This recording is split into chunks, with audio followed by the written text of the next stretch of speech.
Brad, I wish we had more money for music licensing, because I would love nothing more than to kick this podcast off with the epic version of Duel of the Fates that we hear at the beginning of the Obi-Wan Kenobi trailer.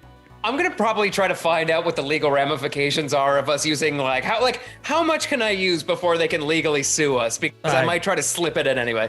We'll see. This trailer for Obi-Wan Kenobi is out of this world. It's one of the best trailers that I've seen in a long time. 100% agree. I don't know. The thing for me was I actually kept saying, I don't know what I like most about this. I don't know what I like most about this. Whether it was the vintage feeling of what we used to get with the prequels and the music, like you said, whether it was the new things that we were seeing in the Grand Inquisitor, etc. I can't say enough about this. So I'm gonna let you. I really wanted us to not talk too much about this before we had a chance to do this. So I'm so excited to know what you have to say first and foremost. So I really want you to go first. This is a platform, and I'm handing it to you on a silver platter. Go ahead. Well, first and foremost, what's up, everybody? Welcome to yet another episode of the Talkin' Pop podcast. We're episodes back this week. We are churning out content here at the Talkin' Pop podcast. Hop on we this weren't train. going to let this trailer go without commenting on it. So I, like you, there's a lot of things in this that get me really excited, but I'm sorry. The runaway thing about this trailer is the sort of beefed up Duel of the Fates on steroids, with John Williams returning to score this show. And off the bat, whenever there's a new trailer drop, you go on the various social channels, you go on TikTok, you go on Twitter, you go on YouTube, you go on Instagram, and people are doing reactions. Mm-hmm. This is the first time that everyone I watch, people aren't they're not reacting to Obi-Wan, they're not reacting to little Luke, they're not reacting to the Grand Inquisitor, they're reacting to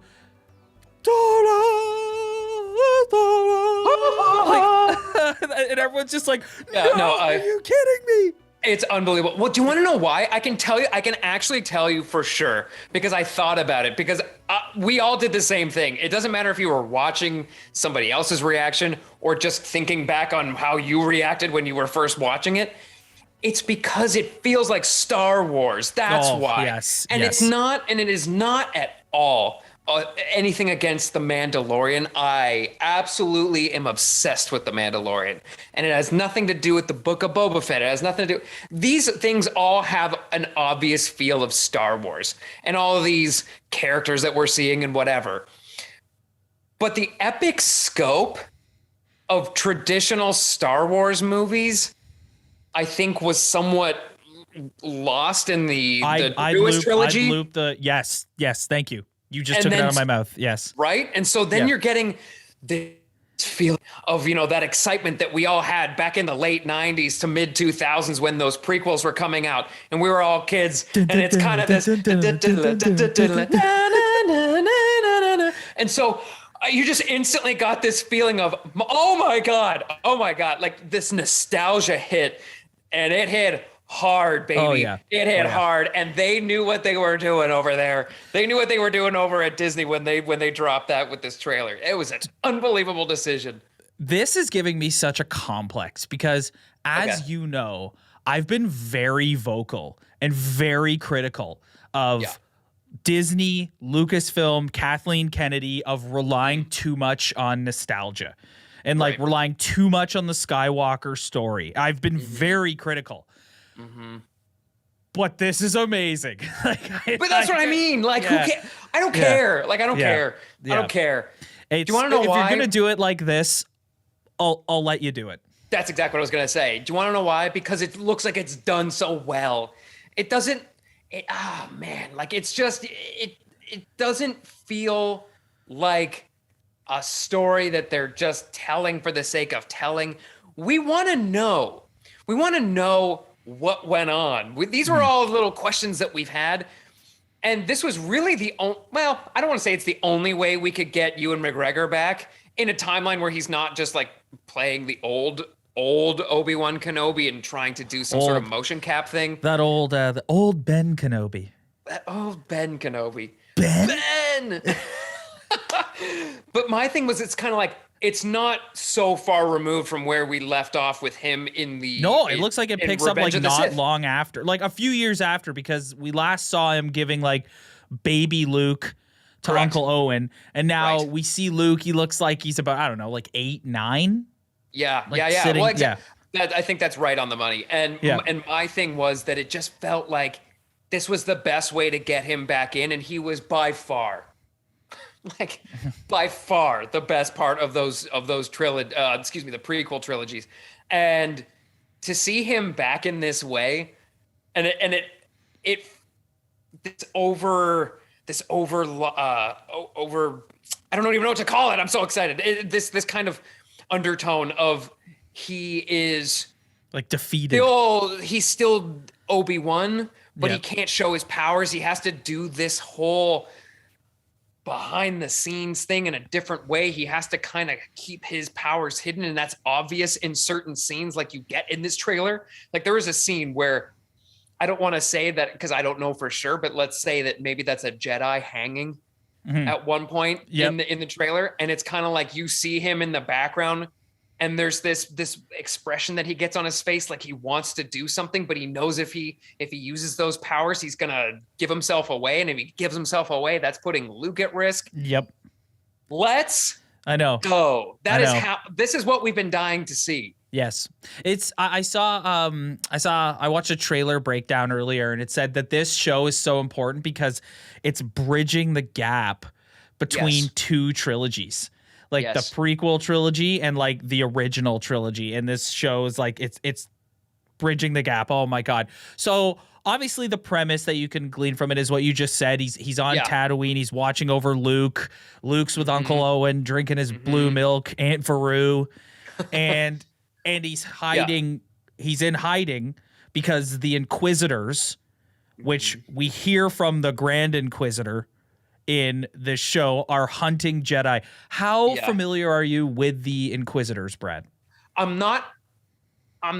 It would be a lie to say that I know a ton about them, but I know of them. I know of the history of that. They're the fallen. A lot of them, at least, especially the Grand Inquisitor was a fallen Jedi Temple guard that was flipped over to the dark side, and he's kind of the leader of this group that is hunting the Jedi. Yeah, they're force-sensitive beings. I did my usual Rob Furnish information vacuum because the Inquisitors, the Inquisitors have played a huge role in like the animated shows like Rebels. They've also been in some of the video games that are considered canon. Yeah. Like I've played the what's Force it called? Awakens, The EA or not Sports Force video Awakens. game. Yeah. And Jedi Fallen Order. I've played that. Thank you. And Yeah. I've watched episodes here and there of Rebels, but I've never actually like sat down. And we on this podcast, when talking about Star Wars, have been very open that if you want to talk about like live action Star Wars, we can hang with anyone. But like once you start getting into the animated shows, like none of us are super experts on the topic. So No. having said that, they're force-sensitive beings who, like you said, some of them are ex-Jedi. Some of them were kidnapped at childhood and just raised as Inquisitors. And they're not Sith, though, because there can only be two, a master and an apprentice.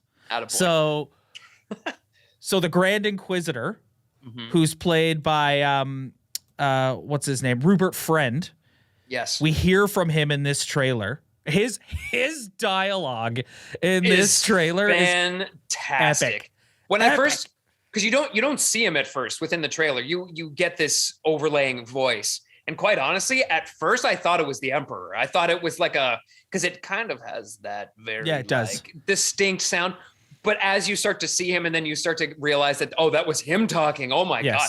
Like it gives the whole performance this gravitas that I think is required of a role that size, that we are, again, for the average movie going people or TV series watching people that don't know all these little things about you know, like these, like what we're talking about, like these little details that you would obviously have gotten if you read the comics, or if you know, played certain video games, or if you watched the animated shows. Yeah. The animated shows. You're not necessarily privy to all these things, but you know, this is a big role. This is a really big role in Star Wars canon, and you need to have that sort of weight behind it.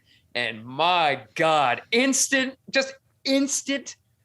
love for this character already, because it was just like, this guy is scary. Yeah, this guy holds weight. We see other Inquisitors walking around searching for Obi-Wan. He's got the double-bladed, spinny red lightsaber where he's like interrogating someone, and he's like, "Where is he?" Oh my God, so sick. Lightsabers, let's go. Yes. And I don't want to skip all the way ahead, but there was a little detail, and I feel like I will forget about it. And so I want to bring it up now while it's fresh on my mind. This was just something that was so little to me, but made such an impact as far as just the overall love of these movies and the people that are working on these right now, and the TV show, that everybody that's working on these projects right now, is just the title card for Kenobi, and having the eye as his lightsaber. Yeah. But then also the Disney Plus, like the lightsaber comes through and makes the arc of the Plus on Disney Plus. I just thought it was such a nice little touch. Well, that it was in talking about the Inquisitors, yes, at the end of when they play the Obi-Wan Kenobi title card, you hear breathing in the background, and the music in the background is the same music that played when Anakin turns in Revenge of the Sith. And we got our first official image today of Vader. We know they're going to be in this show. There's going to be, like, here's the thing about this show. I think we're going to have to turn our brains off a little bit, because I think there is going to be a bit of retconning going on. Like, they've already confirmed that there's going to be a showdown, another lightsaber duel between Obi-Wan Kenobi and Vader in this show. So the dialogue that goes on in A New Hope doesn't necessarily make sense now, because in A New Hope, that's the first time they've seen each other since Anakin turned. Right. So they are retconning it a little bit. A little bit, I think, but not like so within the realm of believability, I think. Yes. I do think you're gonna, and this is a part of the thing that's happened with Star Wars, where the timeline is a bit of a mess. So I do think you have to go into this and just be like, I'm not gonna worry about this making sense to a movie that came out decades ago. Correct. And like, I'm just gonna, like, we're gonna get Ewan McGregor versus Hayden Christensen Vader Part 2. Let's go. Yeah. Well, and do you know what my big takeaway from this was? There's an obvious darker tone I think they're starting to go after with this series. Maybe that, you know, Mandalorian hasn't shied too far away from certain things, but it hasn't had like an overall darker tone, which I do think I've been missing a lot in pretty much all of the Star Wars shows and movies and things that we've gotten in the last like 5 years, let's say. And as previously mentioned, I brought up that, you know, we do see somebody hanging in, you know, what looks like, you know, the town square or whatever. And something that was brought to my attention, just as far as overall tonality that we might be getting with this, if you pick up where we left with Rogue One as well, that was a much younger Vader and what have you, that, you know, when the whole thing goes down and you see him in the hallway and the lights, that whole piece of Star Wars is just unbelievable content, number one. But the thing that a lot of people are talking about right now is we're seeing Darth Vader in like his prime. Yes. Was something we never saw.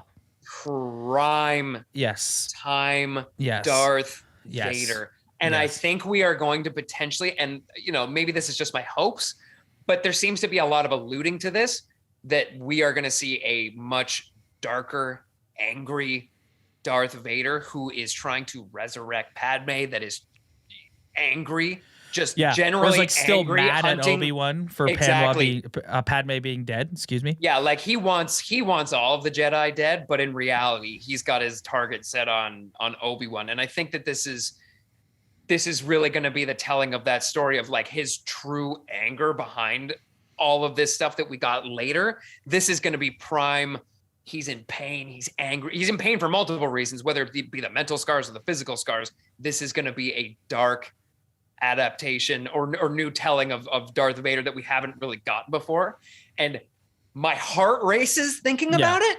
Like I want to go do a lap because I just think that there's a potential for so much to be shown in this series that we've always kind of alluded to that we've never seen. And that I think is going to be one of the big things. I hope they do, at least. I hope they do. Well, some of the other speculation of characters you might see in this is a lot of people are suspecting that his dialogue that he has at the beginning is him talking to Qui-Gon's Force Ghost. Yes. And I do think we're going to get Liam Neeson as a Force Ghost in this show. Right. I also wouldn't be surprised if some way through Force communication he's talking to Yoda. I think all of that is a possibility. Because Yoda's in the Dagobah system. Dagobah system. Ben. But my thing too is I had heard, because that's also been like a point of contention in this trailer, because again, everybody is talking about it, and it would be a lie to say that I haven't been listening to all the different rumblings of what people have been saying. And so I've been listening closely, and there has been some debate over that initial Ewan McGregor speaking part at the beginning of the trailer, where it sounds like that could be him having dialogue with potentially Qui-Gon, potentially with Yoda. But there are a lot of people, Mace Windu, but there are a lot of people who are actually saying this was the time also because Kenobi had completely isolated himself and had become so dedicated in his sole purpose to protect Luke that he started journaling a lot. Don't they call him a hermit in A New Hope? Don't they call him that old hermit who lives up in the hills or something like that? It's either hermit or like... Yeah, it's some sort of Star Wars word for hermit. Yeah, it's something like that. We're going to go with hermit for this, for the sake of this. But yeah, he's becoming like he becomes a recluse. And so he journals a lot. And so there is some debate whether it's him talking to somebody or if it's this early stage of him becoming this isolated person that just journals all his thoughts and his day-to-day and his teachings that Luke does get later on. And that is kind of Star Wars lore that, Luke does come upon all of these journals and he learns from them. And that's something that goes between Empire and Jedi. But, these are all the little details that I just think have been part of Star Wars canon for so long that I'm so fascinated to see what they do with it, because if that trailer, my goodness, is any sort of inclining of what we're going to be getting with the rest of the show, I actually think this is a really great opportunity for them to kind of merge what we've been getting with the Mandalorian and this storytelling, this kind of it's in the right timeline. It's in the right timeline, but it's also this way of telling stories that they've been kind of working with for a while with, telling certain Star Wars stories within the framework of a television show. Or, we've got the stories that we got with the movies. This actually feels like it's got a real scope of a movie, but told through this format of being a television show. So you've got this weight to it. I'm glad you brought that up because I wanted to ask you that. Do you think they're missing the mark by not having this as a movie? Like, do you think that's a miss? Because on the one hand, it's like you watch that trailer and like it feels cinematic, but on the other hand, like they've done really well with their Disney Plus shows and they shit the bed on the sequel trilogy. So like, okay, this is what I'll say, because and I think that's why we're all kind of getting this feel of like traditional Star Wars, yet being told in this way that we haven't seen a traditional Star Wars story told, which is within this format of a show. And I do think that this is potentially breaking some new ground. And I am here for it. I've been thinking for a long time, whether it be, what we've been hearing as far as Amazon is doing with this Lord of the Rings show, where it's on this level of being movie scale, but being fleshed out. Because again, that's the beauty of a television show is you can really flesh things out more. You're not constrained to this 3-hour mark or whatever. in our episode on the weekend, we talked about the Batman, and one of the criticisms, one of the main criticisms that movie is getting is it's too long. Whereas like you can do a 5-6 hour movie and just break it out into 1 hour intervals with a show. Yeah. Well, and I just think because this is such a beloved character being re-portrayed by somebody who is just everybody loves as Obi-Wan in Ewan McGregor, and people have emotional love and attachment to Hayden Christensen popping the Darth Vader suit back on. And I also think we're going to get lots of shots of him in, these scenes where he's not necessarily fully covered, where he's trying to recover from these wounds that he got from the battle, and everything, all these little things that we haven't really got before. There's so much stuff, let's say, that you can tell in this story, and it's not going to feel like you're just filling time to have it as a show. It's just like, no, there's actually so much to tell there that I think this particular story actually might be constrained by a movie format. I think it's brilliant to put it in a show format, but have it at that scale of a movie. Maybe that's the way it's going. And I think like Star Wars is really unique in like what I said earlier about like, they've done really well. Like in this Disney era, this Lucasfilm Disney era of Star Wars, their shows have been sort of like unanimously praised. Like some people like were like kind of so on Book of Boba Fett, but overall it was like, that was good. But and I'm sorry, they shit the bed on the sequel trilogy. So go with what works, and if the shows are working, and I agree, like if you can tell a better story, like I just, again, like I think of like Zack Snyder's Justice League, okay, 4 hours, but you release it at home, and it's like, yes, it's one movie, but it's broken into sort of like chapters. It just is easier, something at that length. It's easier to digest when it's broken down like that. It's really interesting. I think I'm with you. I think this is the right call to release it like this. I think it's absolutely the right call. And I'm also so fascinated, not that this is sort of new territory, but it's just, you're getting these, there was such a stigma around television for such a long time that it was like, oh no, if you do TV, you're dead as a movie star, or you're dead as a, this A-list upper echelon movie star type. And it's like, no. If anything, you're making your stock higher. I've always thought that, because you're actually given more opportunity to flesh out character, which gives people more of a view on what you're actually capable of, and the storytelling, and what you're doing as a studio, and just all of the different things.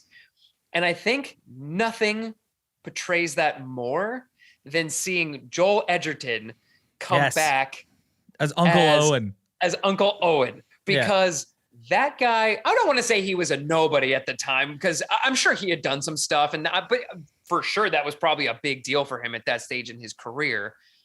But he's gone on to do such big things and what have you. So to see him back and know that he was the original Uncle Owen, that is now in real world terms a movie star, and such a beloved actor for me, because he's such a character actor that is so capable of being a chameleon and jumping in and out of different projects or whatever seamlessly.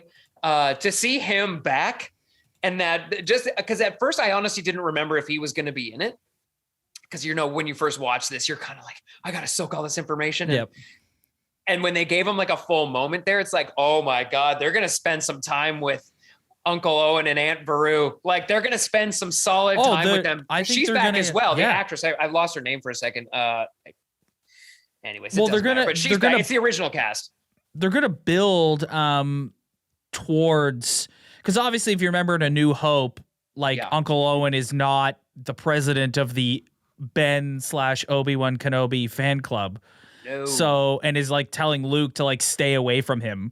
Yeah. So I feel like that's what they're going to be building to, and the climax of this series will be like the sort of like stay away from Luke. One of the crescendos. Well, that's a fantastic point. And to see the two of them go toe to toe, meaning Ewan McGregor and Joel Edgerton, that is going to be some good TV. Yeah. That is going to be some must-watch TV. Yeah. And I will say, just because we're still kind of in this realm of where we were in the trailer, talk about the feels, hitting me in the feels, seeing young Luke sitting on top of the house doing that. Because a lot of people were like, oh, he's pretending to fly. I'm like, no, he's not pretending to fly. He's pretending to pod race. Yes. He's pretending to pod race. You see him go like this. And it's like, oh my God. Oh my God. There's just going to be so many little Easter egg details laced throughout this. And like I said earlier, the fact that they're going to take their time with Ewan McGregor's Obi-Wan and see, I think there's going to be potential for a lot of just very quiet moments. And it's going to lend itself to when the big moments come. Oh, yeah. Because he's going to be very isolated at times. So there's going to be this very kind of contrast storytelling, I think, that's going to be going on throughout. And like you said, so it's going to impact more when these scenes come up with Uncle Owen and Obi-Wan and these, I'm hoping, battle scenes between him and Darth or whatever. Before we wrap this up, do you want to hear my prediction? I got a prediction about Hayden Christensen in this. I think that we're not going to see Vader very much. I think we'll see Vader, like I'm talking, there's Anakin and there's Vader. I think we're going to get like a decent amount of like Anakin flashback stuff. Yes. Whatever. But we're only going to see Vader a few times. And then obviously the series will end. Because we know what's happening. So the series will end with the showdown between Obi-Wan and Vader.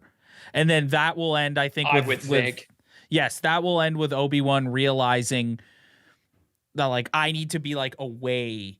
Yes. Like, because I keep trying to remember A New Hope, because they're trying to, like, tie into that. And it's like, Obi-Wan sort of lived, like, yonder. Like, he wasn't, like, in this, he's kind of, like, he doesn't seem like he's that far away, and he's like keeping a close eye on Luke, whereas like it seems like he'd kind of backed off the reins a little bit, obviously because Uncle Owen tells him to fuck off, basically.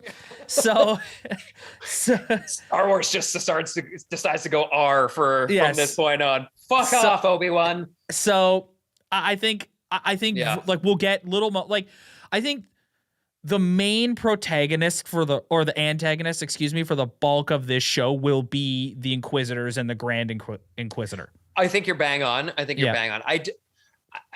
I hope it's not, given the fact that they actually brought back Hayden Christensen as well. I think it's also a situation like Joel Edgerton. It's like, hey, you're not going to just bring them back for the sake of bringing them back. I think you're going to. That's what I'm saying. You're going to get flashback stuff because we're going to actually see Hayden. Yes. Because when they fight, he's going to be in the Vader getup. Yes. Yeah. Oh, for sure. Yeah. I think one of the big things that we need to like just quickly touch on as well, because somebody did notice it. Not that this is like some sort of mind-blowing moment, like we didn't know they were going to show up at some point, whether it be the Emperor or Vader or both. I'm hoping for both. But there is a scene in the trailer where you're seeing the Inquisitors HQ, which is apparently on this moon of Nur. And you see Moon of Nur. And you see them approaching in this ship, and very slightly you can see a T4A shuttle, which is the shuttle that the Emperor flies in, and Darth does fly in occasionally given the moments, because everybody's like, no, he only flies in his TIE fighter, and it's like, no, he flies in his own thing too. And so anyways, you do see one on that HQ platform. So there's definitely going to be a moment where I think you're actually going to see like a meeting of the minds. And I don't know if it's going to be just Emperor or just Darth or both with all of the Inquisitors, but my God, soon as I noticed, I'm going to go no Emperor, and I'll tell you why, because I think the goal of this will be to get Vader over as like Vader. Like when you watch like the original trilogy and like Vader's the villain, but the Emperor's like pulling the strings. Yeah. I think that's what they're going to want to get over in this show, where it's like the Inquisitors, and specifically the Grand Inquisitor, is this like super intimidating being, but there's an even bigger, scarier one that's like looming over everything. And I think that's why I don't think you might get a mention of him or something, but I think the point of this show will be like building up the Grand Inquisitor as this like villain, and then like, oh, no. Vader is here. Yeah, like listen, I'm here for that. I wouldn't. Although you can't really retcon Emperor in a prequel, but I was gonna say after Zombie Emperor in the, I don't need to go into it. Somehow Anyways, but Palpatine survived. let's move on. Nobody questions. I saw a hilarious TikTok the other day where it like showed that clip of poor Oscar Isaac having to deliver that line, and then it cuts to Deadpool going, "Well, that's just lazy writing." Yeah, like legitimately just, we don't know how to explain this, but he needs to be in this so the fans come back. So here's a one-liner, just get it over. And it's like everybody, I'm pretty sure the entire theater went, what? Yeah. What? Okay, cool. No Hilarious. explanation needed, I guess. Anyways, so stoked. Everything being said, that was a hell of an unexpected trailer. Yeah. And I kind of have to do a bit of a to Disney because Batman was just lighting up the airwaves with all of the news, and Disney just went, "Hold my beer." Disney just called up John Williams and was like, "Not only are you going to score the whole show, we're going to use this like epic sort of like beefed up Duel of the Fates on steroids for the trailer." Exactly. I saw some people who are like, that music kicks in and they're like, "This is cheating. Like, this is cheating using this." It's kind of cheating, but like, who cares? Oh my God, the high, the nerd high that you get when I've watched it about 20 times already, but that first time, I just didn't see it coming because I didn't know that. First of all, I wasn't expecting that trailer at all. I don't know if people were given a bit of a heads up, but I had zero heads up that was coming out. Well, we knew it was Disney Investor Day and they were going to drop something. So I think people were sitting back going, they're either dropping Obi-Wan Kenobi or Thor Love and Thunder. That's true. Yes. And we got Obi-Wan Kenobi. Well, we were all kind of let down because we thought we were getting the teaser or the trailer or whatever during the Super Bowl, and it never came. And I honestly think since then, I just kind of was like, just put it out of your brain. I just put it out of my mind, and man, that thing hit hard yesterday. So I'm to say I'm highly anticipating that is an understatement, I think, at this point. So, all right. Before we get out of here, I think we would be remiss if we didn't mention. Warner Brothers has had a really good week, and so it's hard to dump on them. But man, do you guys look stupid airing that promo? Like, first of all, they blasted it out everywhere online, and I saw the Batman 3 times over the weekend. It aired before it all 3 times, promoting all these movies that are coming in 2022 and Come With Us, the Year of Heroes, DC. And now they've delayed everything and pushed everything back. Literally everything, except for Shazam. They've moved that up. Like, Aquaman's been moved into 2023. The Flash has been moved from November to June of 2023. Black Adam has been moved to October of this year when it was supposed to come out in the summer. So it's like, I'd love to know why that is, because I wonder if it is sort of a reaction to the Batman and how well it's being received, that maybe they've looked at some of these and gone like, we need to rework this a little bit. Additionally, one last thing before you chime in. Yeah.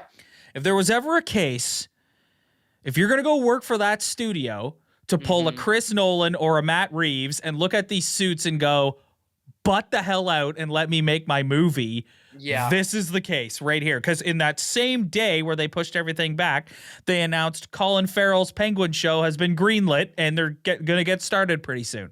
Yeah. But that's why, I am shocked because that is a big deal at the end of the day for their bottom line. As far as like a fiscal year is considered, you just moved 2 of your biggest potential money. You just pushed Michael Keaton's return as Batman to next summer. Yeah, that's a big deal. That is a big deal. And it is like, sometimes there's things that we hear, through the grapevine or whatever as to why certain things got pushed back, whether it's like, we've mentioned this a couple of times, like Doctor Strange, for instance, like that was a tactical move where they were kind of saying like, we just really want to make sure we get this right because it's really setting up everything, and we owe it to the fans not to rush this out and whatever. But like this does not have that feel, but it also doesn't sound like it's like it had filming issues or it had some sort of like, it's pretty inexplicable to be honest with you. And where your head is at with it is kind of where my head is at with it, as far as, is this a reaction to the Batman doing so well? And now like they're people being like really into like this sort of like grounded, gritty, dark version of Batman, or like, are they looking at some of these now and going like, I don't know. Well, quite honestly, part of me likes the fact that Warner Brothers and DC is doing this kind of oddball thing of their own, where they've got these different universes going on all at the same time. Whether it was like Joaquin Phoenix's Joker, well, it's like, or this, it's like what Batman, DC's done in the comics with like Earth 1, Earth 2, Earth 3, like that sort of thing. Yeah, but again, it's very confusing, I think, for probably the average person, that it's kind of making people go, you know, you're going to have this absolute juggernaut of Batman who literally just had their opening weekend and destroyed. Yes, and is still going strong. Right, and I'm quite sure it'll go strong up until it goes to HBO Max and all that, which is like a month and a half away. Yeah, but they, I'm very confused by the whole thing. But that's the only thing I can really put my finger on, is like, maybe they're really concerned about the fact that this is just going to be too much and too confusing for the fans.